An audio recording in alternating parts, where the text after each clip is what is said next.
বুধবার সাত সকালে ইছামতি নদী থেকে উদ্ধার এক প্রৌঢ়ের মৃতদেহ। উত্তর চব্বিশ পরগনার বসিরহাটের স্বরূপনগরের সগুনা গ্রাম পঞ্চায়েতে শ্রীনাথপুরের ঘটনা। জানা যায় সকাল 7টা নাগাদ বছর 76-এর শান্তিগোপাল খাঁ নামে ওই প্রৌঢ় প্রাতভ্রমণে বেরিয়েছিলেন।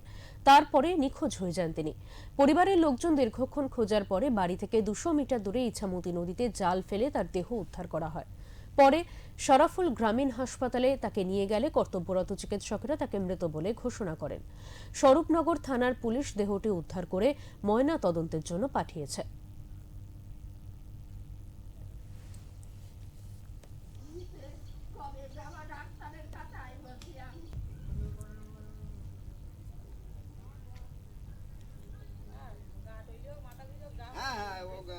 মাথা ঘুরি পড়ে গেছে, বয়স হয়ে গেলে 77 বছর।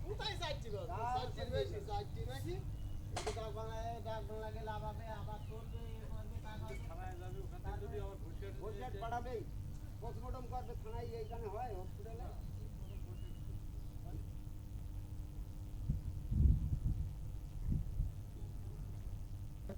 হাটে এখান থেকে হাটটা হঠাৎ ওই দিকে গেছে, ওদিকে যায় না, নদীর ধারে গিয়ে ওখান থেকে এখন ওর থেকে ঠাকুরবাড়ির থেকে গাড়ি পড়ে গেছে, স্ট্রোক হয়েছে।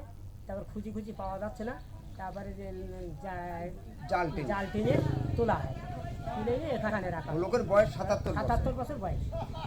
ও, উনি এমনি অসুস্থ ছিলেন নাকি? হ্যাঁ, একটু মাথার 77 বছর বয়স। হ্যাঁ, এখানে এক জায়গায়, এই জায়গায় বাড়ি। আমার ভাই। ওই ওনার নাম কি? শান্তিগোপাল খাঁ। বাড়ি কোথায়? বাড়ি শ্রীনাথপুর। ঘটনা হচ্ছে উনি প্রত্যেকদিন এই রাস্তা দিয়ে হাঁটে, প্রতিদিন। বয়স হয়ে গেছে, বয়স লোক হাঁটে প্রতিদিন হাঁটতে যায়। তো দুই পাশে দুটো, ওই সাইডেও আবার একটা রাস্তা আছে, ওই রাস্তাটা ও হাঁটতে গিয়েছিল। কিন্তু ও লোকের বয়স তো 77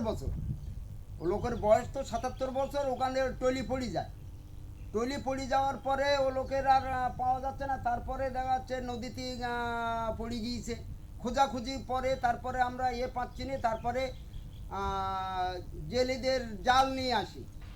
জালটা নিয়ে এসে তখন বললাম যে 3-4 জন আসে যে জালে করা কেনা। তারপরে জালে ওনাকে পাওয়া গেল।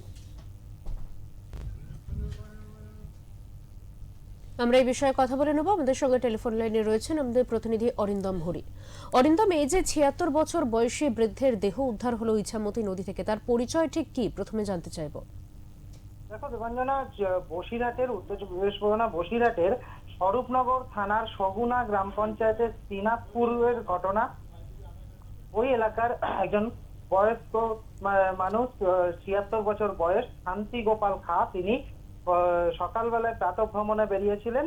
তারপরেই কিন্তু তাকে খুঁজে পাওয়া যাচ্ছিল না, বেশ কয়েক ঘন্টা নিখোঁজ থাকে। এবং এই নিখোঁজ থাকাকালীন তার পরিবারের লোকজন তারা খোঁজাখুঁজি শুরু করে। এরপর সেই বাড়ি থেকে 200 মিটার দূরে ইছামতি নদী, সেখানে জাল ফেলে সেখানকার মানুষজন যারা মৎস্যজীবীরা, এবং সেই জালে বেঁধে যায় এই শান্তিগোপাল খাঁ তার দেহ।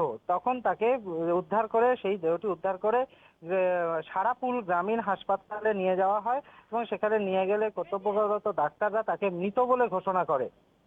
দেবাঞ্জনা, অরিন্দম, তার কি কোনো রকম কোনো শারীরিক সমস্যা ছিল, সে বিষয়ে কি কিছু জানা যাচ্ছে? দেখো, এ বিষয়ে এখনো পর্যন্ত কিছু জানা যায়নি, কিন্তু তিনি অত্যন্ত বয়স্ক একজন মানুষ ছিলেন, বাড়িতেই থাকতেন, এবং শারীরিক সুস্থতা রাখার জন্যই তিনি প্রতিদিন সকালে কিন্তু প্রাতঃভ্রমণে বেরোতো। পুরানো কোনো শত্রুতা আছে কিনা এই ঘটনার সাথে, সেটিকেও খেয়াল রাখছে এবং খুঁটিয়ে দেখছে স্বরূপনগর থানার পুলিশ। একদমই। ধন্যবাদ তোমাকে অরিন্দম।